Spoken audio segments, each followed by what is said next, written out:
Why GM is choosing tariffs over domestic manufacturing. General Motors.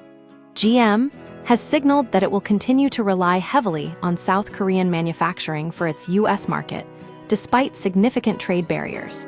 Even with a 15% tariff applied to imported vehicles, the math suggests that importing remains more cost-effective than shifting production to American soil.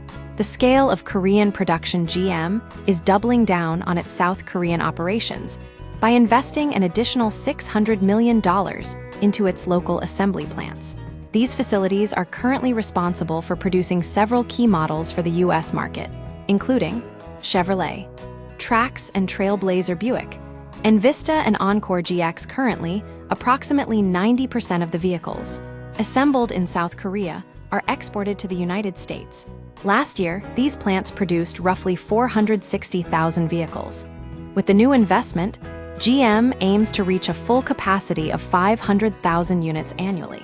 The economics of importing versus building. At first glance, paying a tariff seems counterintuitive. A 15% tax adds roughly $2,000 to the cost of every vehicle imported from South Korea. However, when viewed through a broader lens of capital expenditure and operational costs, the tariff penalty is actually the cheaper route. The decision to stay in South Korea is driven by three primary economic factors.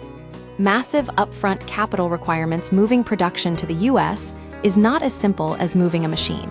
To replace the Korean supply chain, GM would need to invest billions of dollars into new manufacturing facilities, entirely new domestic supply chains, extensive workforce training.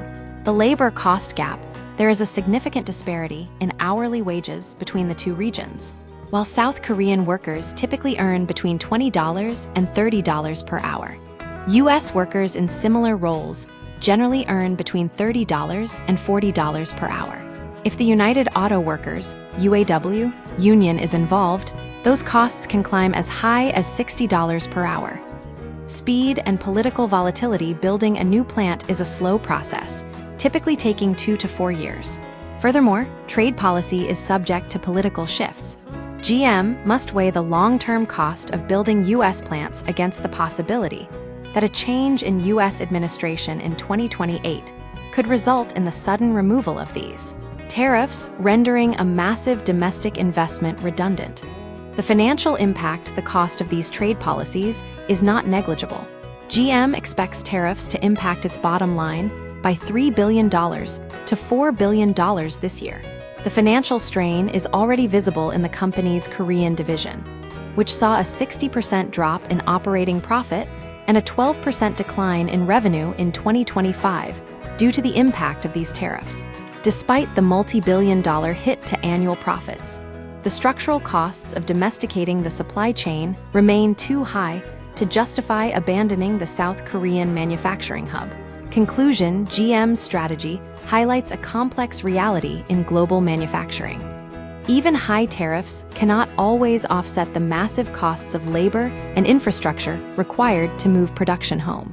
For now, the company is choosing to absorb the tariff costs rather than undergo the multi-billion-dollar upheaval of domesticating its supply chain.